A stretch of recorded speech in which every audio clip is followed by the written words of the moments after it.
Bakit bunso? Ate, huwag ka nang umalis. Kailangan bunso eh. Babalik din si ate. Ha? O sige na, tulungan mo na kuya mo ron. Tay, tulungan mo na ako. Sige na, tulungan mo na si kuya.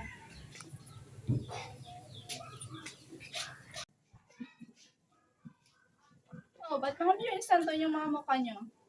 Di pa ba kayo sanay? Sanayin nyo yung masarili nyo sa mga pangakong napagpako.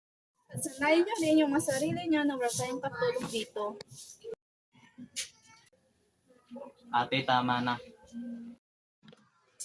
Tuyo lang ulam? Di bale, pagpadala ulit yun ng pera, marami tayong ulam. At hindi lang ulam ha, t-shirt, pabango, bag, sapatos. Ate, tama na. Sabi, Michael, sige na, dali mo na dun si daday sa kwarto. Sige na, daday kapatid, punta ka na sa kwarto.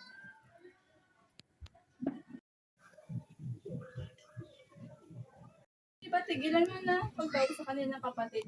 Mamimiss pa yan ni Dada at mawawala ka rin naman. Ikaw lang naman ang hindi kumikilala sa aking ate eh. Oh, isa, dalawa, tatlo, 6 na linggo. Tingnan natin kung hindi naman si Tita Norma yung magiging ate niya. Ano ba talaga gusto mo, Carla? Ha? Hindi ba ito gusto mo? Pinagtutulakan mo ko umalis? Oo, sana wag ka nang bumalik. Bastos ka talaga, no? Ate! Ano? Lalayas ka na naman? O sige, lumayas ka. Layas! Oh, talaga, layas talaga ako. Sige, tuluyan mo sirain ang buhay mo. Sige, layas! Magpakabuang ka sa mga bisyo mo, magpakasawa ka sa mga lalaki mo. Oo, gagawin ko talaga yun. Lumayas ka! Magpabuntis ka! Ate, tama na. Magpabuntis ka. Tingnan ko lang kung respetuhin ka ng anak mo. Kung asin na lang inuulam mo at nagpapakaputa ka lang para may isaksak sa sinura niya. Alam mo, nagpapasalamat ako sa Diyos na hindi isinina ang dalawang batang galing sa isang babae na irresponsable sa sarili tulad mo. Kung magkakaanak man ako, siguraduhin ko magkasama pa rin kami sa hirap at ginhawa. Hindi ko siya magpapalit dahil sa pera.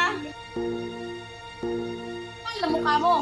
Kapal na mukha mo, wala kang utang na loob. Ang kapal na mukha mo. Ayaw mo sa akin, ayaw ko rin sa'yo. Sana, hindi na lang akong naging ate mo. Sana, hindi na lang kita naging kapatid. Maisip mo rin na hindi ito ang buhay na pinili ko para sa inyong mga kapatid ko.